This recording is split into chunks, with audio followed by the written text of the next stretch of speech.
Bonjour à tous, bonjour, bienvenue dans cette matinée de webinaire donc consacrée à la manière dont l'IA impacte la gestion de l'information. Alors vous allez voir, le programme est dense ce matin. Au programme, 6 sessions qui sont relativement courtes avec 6 éditeurs de solutions de gestion de contenu. Chacun vous expliquera comment il intègre l'IA dans sa solution, ce qu'elle apporte concrètement pour l'utilisateur, pour vous, pour vos usages au quotidien, pour nos usages, hein, ça me concerne aussi. Ce qu'elle permet d'automatiser, d'améliorer, que ce soit pour la gestion des factures fournisseurs, on en parlera, les documents RH, on en parlera aussi, la documentation technique et bien d'autres documents. Vous découvrirez ainsi leur feuille de route, mais aussi des exemples concrets d'application. Et comme la matinée est chargée, nous allons démarrer donc dans quelques instants avec Munta Ndiaye d'Island qui est là avec nous. Puis nous enchaînerons à 9h45 avec François Bataille de M5, puis à 10h15 avec Florent Rojon de DocuWare. Ensuite, à 10h45, nous aurons Or Pelfig et Benjamin Dalmas de Bonitasoft. À, oui, 10h45, je vous disais. À 11h15, on aura Anne-Sophie Racine d'ITsoft. Et à 11h45, ce sont Caroline Buscal de Cerda Conseil et Pascal Yim de Brains Analytic Technology qui clôtureront le bal. Voilà, alors je pense qu'après cette matinée, vous aurez une idée plus précise de la manière dont l'IA peut booster, en tout cas, et automatiser une bonne partie de votre gestion de l'information. Alors donc c'est parti, soyez attentifs, posez vos questions. Vous avez un onglet questions, réagissez dans le chat, échangez dans le chat, et puis faites de cette matinée une matinée interactive. On sera là pour reprendre un maximum de questions et échanger avec vous.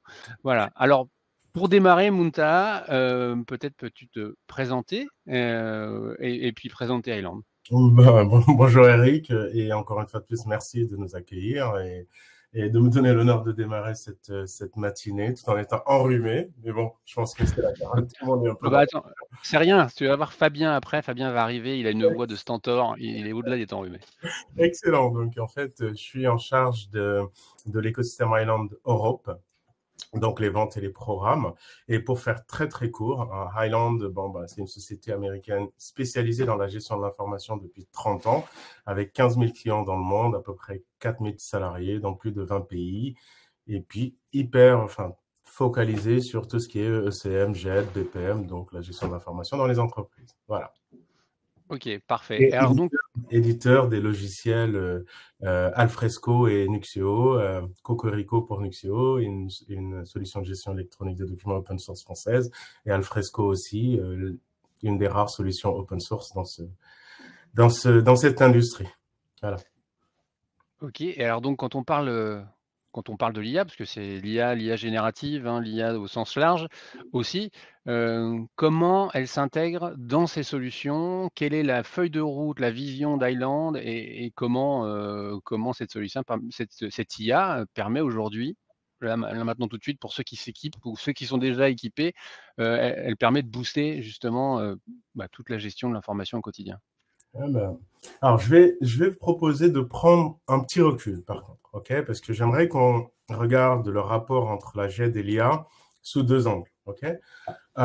Et je vais commencer par le premier, qui est comment, en fait, l'IA impacte l'industrie de la GED, c'est-à-dire les éditeurs, les applications, et après, on va parler de comment, en fait, les utilisateurs vont profiter de l'IA dans un second temps.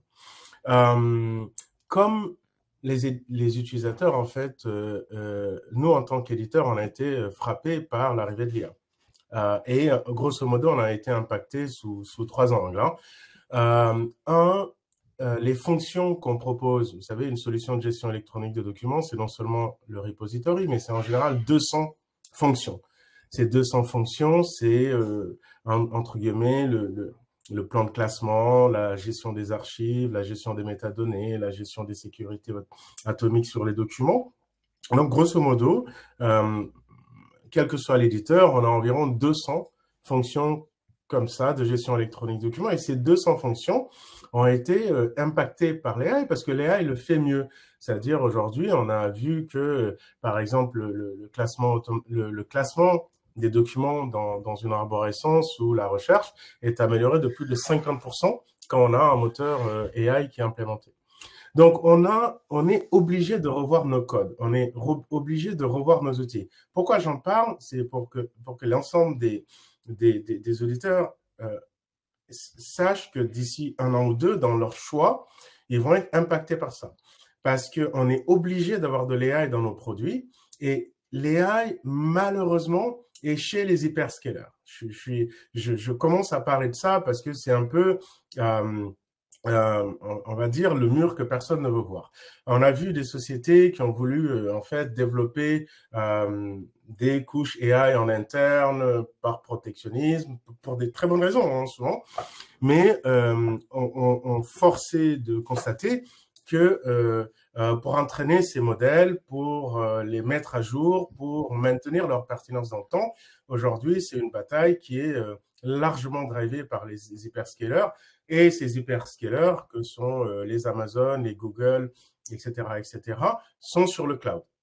Donc, on va, de facto, qu'on le veuille ou pas, devoir faire un petit pas vers ces nouvelles architectures.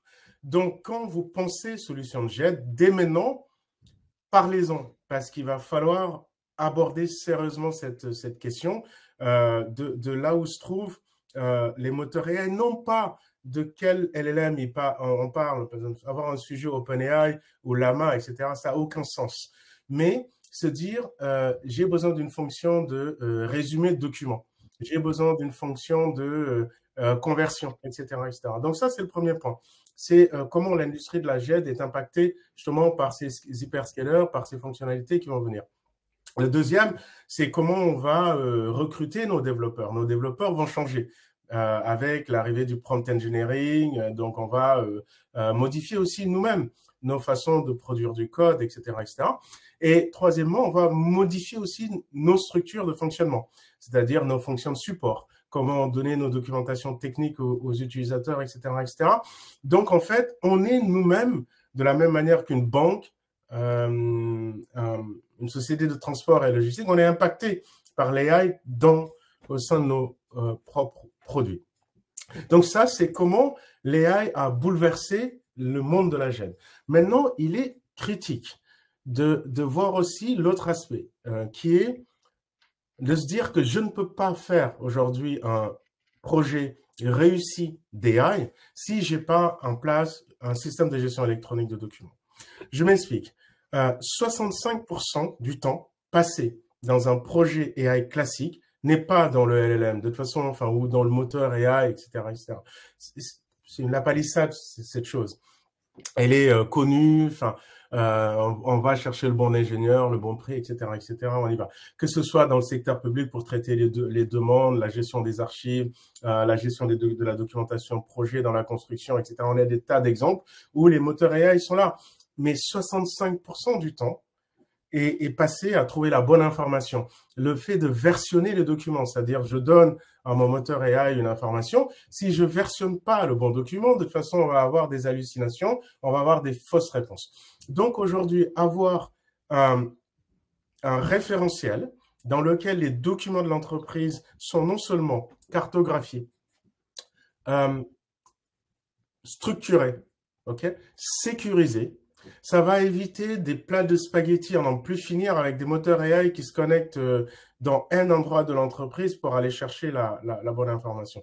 Donc, je vais conclure là-dessus, c'est que non seulement l'AI révolutionne le monde un peu de la GED, ça c'est hyper important et il faut le retenir, mais c'est aussi que c'est le retour vers le futur de la gestion électronique des documents. Sans GED, sans référentiel de documents, sans base de documents, ne faites pas d'AI parce que demain, vous allez défaire, vous allez refaire et mettez en place une GED.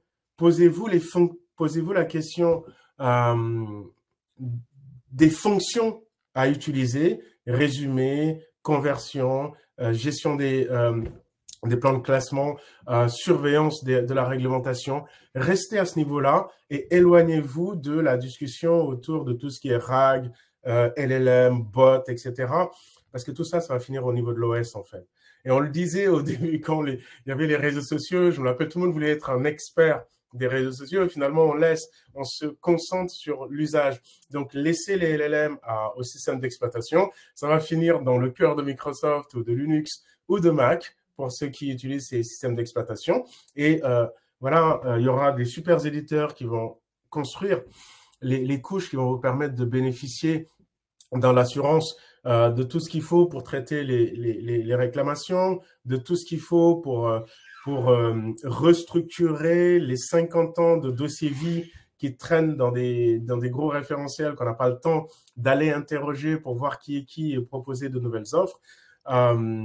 Faites pas ces projets-là, concentrez-vous sur les fonctions et la base documentaire qui va permettre de nourrir ces fonctions.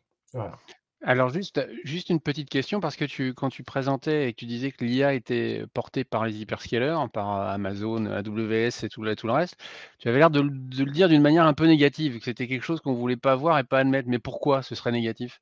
Parce qu'en fait, c'est un déni. C'est pareil que le déni d'Internet au départ. On se disait, ouais, ben, pas d'Internet chez moi. Ensuite, c'était les réseaux sociaux. Je me rappelle quand on disait, mais jamais Facebook ou Twitter dans nos entreprises. Aujourd'hui, le fait est que dans un modèle LLM, il n'y a pas d'information. Un LLM, c'est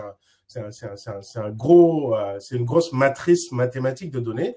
Et pour faire fonctionner ces choses-là, il faut une capacité énorme, il faut des gens derrière. Ça tourne pas tout seul, ces choses-là. Bien sûr qu'en France, il y a des sociétés, je peux les nommer, comme Cinequa, qui ont d'autres approches et je demande vraiment à l'entreprise, à nos sociétés de regarder des alternatives. Mais quand il s'agit, parce qu'on va avoir cette notion de workplace de l'utilisateur, qu'on le veuille ou pas, vous, moi, toi, on aura un chat GPT à côté pour interroger des choses. On va vouloir faire des choses que l'entreprise va pas nous fournir, peu importe le projet d'AI que l'entreprise va mettre en place. Donc, il va falloir tolérer les deux. Souvent, je parle d'AI vraiment métier, c'est-à-dire les applications qui vont se baser sur un référentiel de confiance. Et aujourd'hui, chez Highland, c'est notre focus. Comment donner ce référentiel de confiance à nos clients? C'est le référentiel dans lequel il y aura les documents juridiques, opérationnels, comptables, etc. C'est les 5 catégories de documents qui sont critiques à l'entreprise. D'ailleurs, souvent, pour un clin d'œil, je dis souvent que lorsqu'une entreprise disparaît ou lorsqu'une entreprise est rachetée, ce qui survit, pas les applications et tout ça, ce sont ces 5 catégories de documents. Donc, ces 5 catégories de documents sont plus ces documents-là sont plus importants que même les données dites structurées qu'on a dans nos bases Oracle, etc., dans la vie des entreprises. Donc, ces données-là, qui font l'identité de l'entreprise, qui font la force d'une entreprise, on les stocke dans un référentiel de confiance. Et là, le focus d'Highland, c'est de se dire que ces référentiels de confiance doivent être open source parce qu'il y a tout ce qui est AI Act qui va venir demain. Il y a cette lisibilité de la technologie. Donc, qu'une JET doit être ouverte. Elle doit être basée sur des standards parce qu'on va assister à une forme d'holocratie de développement. On ne peut plus s'enfermer, avoir notre JET monolithique en tant qu'éditeur en espérant qu'on va aller très vite. Non, on n'ira pas très vite. Si aujourd'hui, vous faites confiance à un acteur de JET qui est fermé, il n'a pas les capacités de développer des choses à un rythme assez soutenu comparé à toutes ces technologies. Vous allez le payer, ce retard. Donc, c'est pour ça que je dis qu'il va falloir s'ouvrir, il va falloir embrasser l'open source, il va falloir embrasser un modèle de développement holocratique, il va falloir embrasser justement ce modèle hybride avec les hyperscalers. Et là, oui, là est la solution, là est le référentiel de confiance qui permettra demain de bâtir justement des systèmes intelligents tout en ayant tout l'aspect réglementaire parce qu'on est sur du standard, sur des architectures open, aller sur de la confiance, de l'open et de l'intégrabilité pour réussir vos projets AI avant même de parler des LLM qui vont de toute façon changer régulièrement. Voilà. D'accord. Oui, je pensais qu'en fait que tu sous-entendais, tu parlais plus de souveraineté numérique quand tu sous-entendais le fait que ces hyperscalers étaient. Vas-y, pardon. Je sous-entendais un peu, mais je ne voulais pas non plus rentrer dans le détail parce que dans un moteur LLM, il n'y a pas de document en fait. Il faut qu'on le sache, en fait. Il y a des vecteurs. Par exemple, la différence entre un document et un vecteur, c'est la même quasiment que la différence entre une voiture et sa fiche descriptive. Un moteur LLM, c'est qu'une voiture, elle est rouge, nanana, mais ne contient pas la voiture elle-même. Donc, les documents vont être lus par ces moteurs, synthétisés, gardés dans ces moteurs. Et bien sûr, il y a de l'information sensible qui va aller dans ces moteurs-là. De la même manière que lorsque le Web dit 3.0 était là avec les réseaux sociaux, c'était la hantise de nous dire que nos informations vont aller sur les réseaux. Je me rappelle quand on parlait des données de santé, mais jamais dans une application, jamais Doctolib, etc., etc.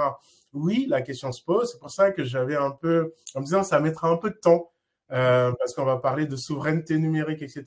Mais agissons maintenant. Faut arrêter d'en parler, en fait. C'est-à-dire, aujourd'hui, en France, on a une expertise concernant la sécurité avec l'ANSSI. Et des sachants, on est quand même les pionniers de l'intelligence artificielle. Je suis désolé, enfin, on a des grands chercheurs. Et là, aujourd'hui, on peut aider l'Union européenne, on peut aider les structures de normes à nous dire, voilà, on veut avoir des modèles, des logiciels ouverts déjà, pour être sûr que on va analyser les biais et ce qui se fait concrètement avec les données, et on va mettre en place des protocoles de sécurité ou des protocoles de préservation de la donnée, ou quelles données. Faisons ce travail-là maintenant. Donc, ouais, je sais que cette partie, elle est manquante, parce que dans l'ensemble des appels d'offres, ben, on va avoir toujours les clients qui nous demandent, mais qu'est-ce qu'on fait vis-à-vis de ça? Il n'y a pas de réponse aujourd'hui. Enfin, on va faire très simple. Et les utilisateurs vont pas nous attendre. Voilà, c'est-à-dire si on n'agit pas maintenant, ben tout le monde aura son chat GPT de toute façon sur son téléphone. On va faire des drag and drop sur son téléphone. On va l'envoyer à chat GPT pour le remettre sur notre espace de travail, comme ça l'a été pour l'Internet et pour les réseaux sociaux. Voilà. Oui, puis alors, juste aussi une petite précision, on a fait un webinaire il n'y a pas très longtemps avec AWS, et la question justement de ces demandes, ces inférences, enfin, cette ingérence peut-être américaine qui pourrait venir, les demandes qui pourraient être faites sur des données qui sont hébergées sur le cloud d'AWS, eh ben, ils nous expliquaient qu'il y en avait eu, mais qu'ils n'avaient jamais donné suite. Donc, que les données étaient de toute façon sécurisées et protégées. On va dire que l'ensemble de ces acteurs sont des professionnels quand même, d'accord? Et quand on est professionnel, on est au moins regardant de la ligne rouge de la loi, bien sûr. Donc, ils vont toujours respecter les réglementations, etc., en termes de sécurité de données. Mais que ce soit AWS ou n'importe quelle société aujourd'hui qui est susceptible demain d'être achetée par une société américaine, ok? On n'a plus de frontières étanches dans l'IT, en fait. On utilise tous un système d'exploitation qui est Microsoft. On a des outils. Encore une fois de plus, on est dans l'IT dans un modèle, je le redis, un modèle holocratique. C'est fini. Et donc, du coup, le rempart ne marche pas. En fait, il faut avoir un moyen de contrôler les passages, les flux à l'intérieur du château. Ce ne sera pas les remparts. Et donc, qu'est-ce qu'il faut faire? Il faut mettre en place un modèle de gouvernance pour les choses qui circulent dans le château et non pas des remparts. Et pour faire ça, on a besoin de clarté parce que pour surveiller, il faut savoir, il faut connaître. Donc, au lieu de passer son temps sur des règles qui de toute façon, on le voit depuis 3 ans, les règles marchent jamais, voire à moitié. Imposons la lisibilité, parce que quand c'est lisible, c'est juridiquement attaquable et c'est analysable. Donc, lisibilité, ok, et puis c'est tout. Donc, Amazon ou Google ou OVH, peu importe l'acteur qui peut se faire racheter ou pas par un éditeur américain de demain, on leur demande clairement comment on peut avoir accès à la manière dont les données sont gérées, par quels composants, par qui, et avoir justement ce process de lisibilité sur ces choses-là. Et d'ailleurs, si vous regardez le 5e niveau de l'AI Act, c'est ça, clairement. Les premières, deuxièmes ne seront jamais applicables, hein, encore un peu plus. Voilà. Donc, lisibilité, architecture standardisée, ouvertes et des référentiels de confiance. Et derrière, on peut utiliser les outils, aller très vite et innover. Parce qu'encore une fois de plus, ce qui est important, c'est d'innover. Ce qui est important, c'est réduire les coûts liés à la gestion de l'information. Aujourd'hui, on sait que grâce à l'IA, c'est des coûts qu'on peut réduire de 20 à 30%. On passe plus son temps à classer, à rechercher, à gérer des doublons, etc., etc. On a un bénéfice opérationnel.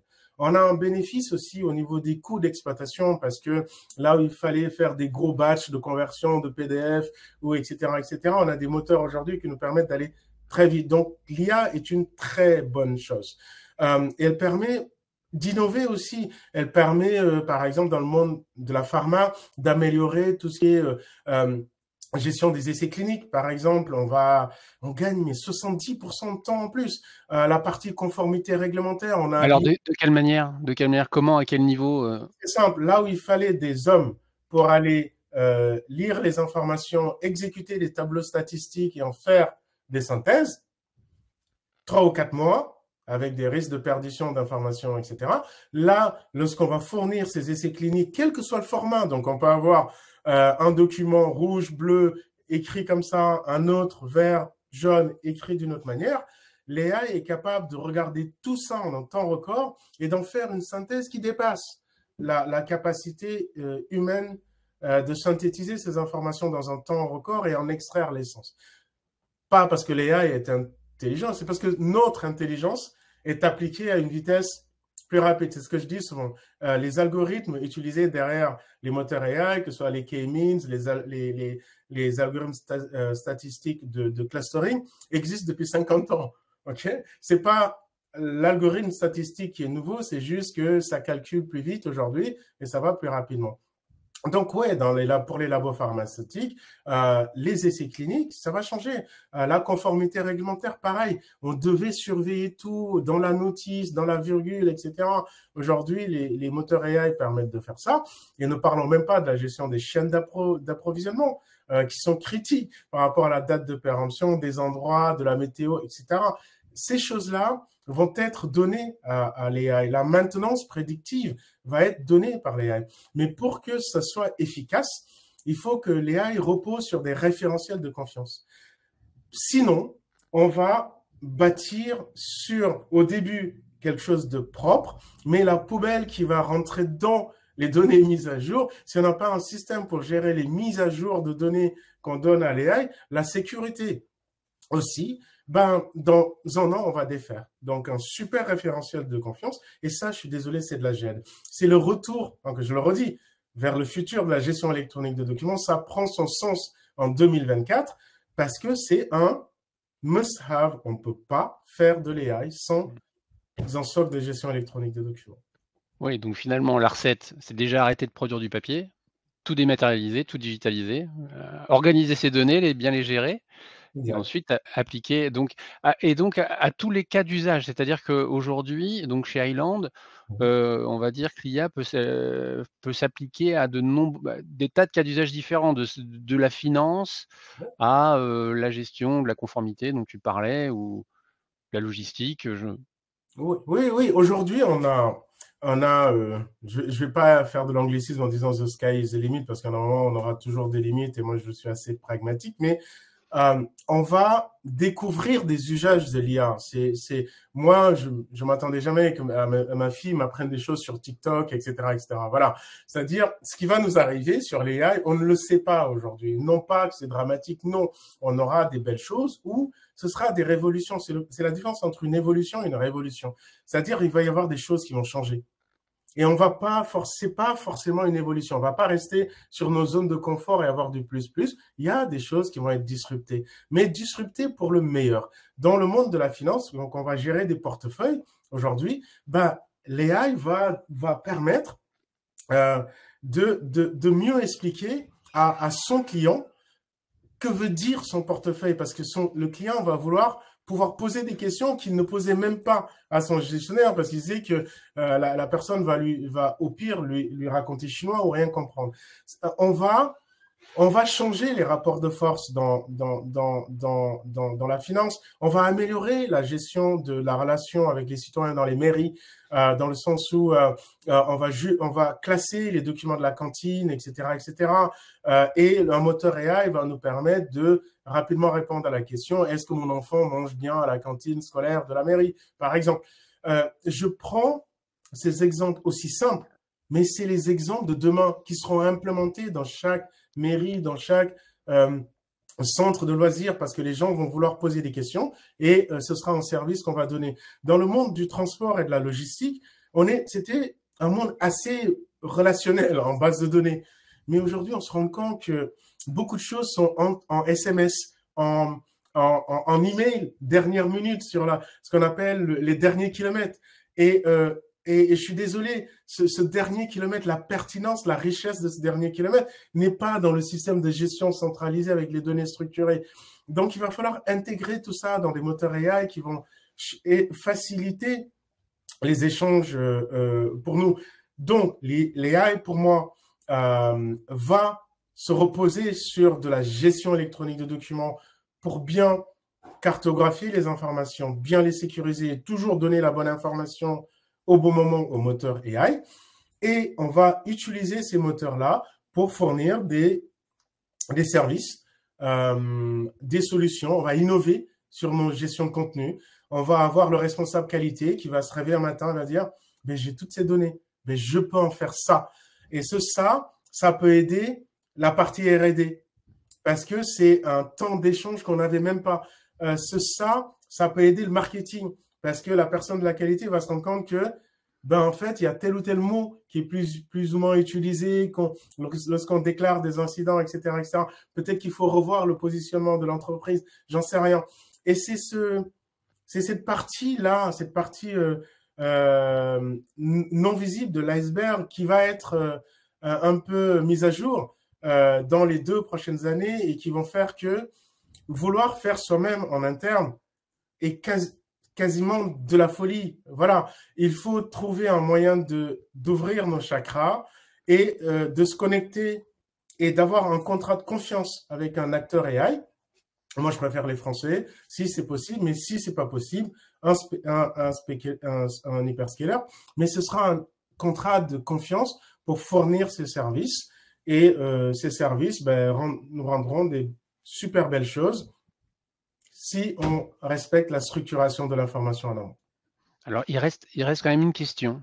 C'est quand même la formation des utilisateurs, parce que mine de rien, est-ce que tu ne penses pas qu'il y a cette question justement de la formation, de la prise en main de ces outils? Est-ce que c'est finalement très intuitif et il n'y a pas besoin d'être formé, ou est-ce qu'il faut au contraire accompagner les usages autour de l'IA? Il y a quelques jours de cela, j'adressais cela dans un article, c'est indispensable. Aujourd'hui, recomprendre ce que IA veut dire en reparlant de modèles statistiques, en vulgarisant. Moi, quand j'en parle à mes enfants en leur disant c'est juste des tableaux de nombres et il y a quelque chose qui applique des fonctions statistiques pour donner des réponses qui peuvent être vraies ou pas, mais à une échelle de plusieurs milliards, ça devient impressionnant. Réexpliquer ce que c'est et réexpliquer justement l'interaction avec ces moteurs, comment on envoie des vecteurs à ces moteurs. Utiliser ces termes qui nous semblent barbares aujourd'hui, type embeddings, RAG, etc., etc., pour juste dire qu'est-ce qu'on donne à manger à un moteur AI de telle sorte qu'il puisse faire son travail de statisticien. Parce qu'encore une fois de plus, c'est un travail de statisticien. Je suis désolé de réduire les moteurs AI à ça. Et en le disant, déjà, on baisse le niveau. C'est des statisticiens, mais super rapides et qui vont nous accompagner dans notre quotidien. Donc oui, Eric, il faut former les gens. Du directeur général à n'importe quel acteur de l'entreprise en leur disant que l'AI sera là. Pensez aux données qu'il faut utiliser et aussi participer. Donnez-nous des idées. Quelles sont les idées que vous avez pour permettre d'améliorer l'usage qu'on a de l'AI au sein de l'entreprise pour créer de la valeur ajoutée. Voilà. Parce qu'il y aura beaucoup de valeur ajoutée et il y aura beaucoup de disruption dans les 2 prochaines années pour ceux qui ne créent pas de valeur ajoutée avec ces outils.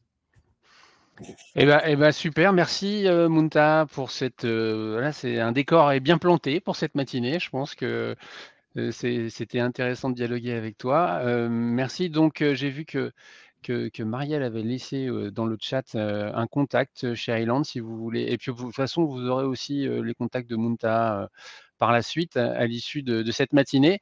Donc, merci. Et puis, écoute, à une prochaine fois pour la suite.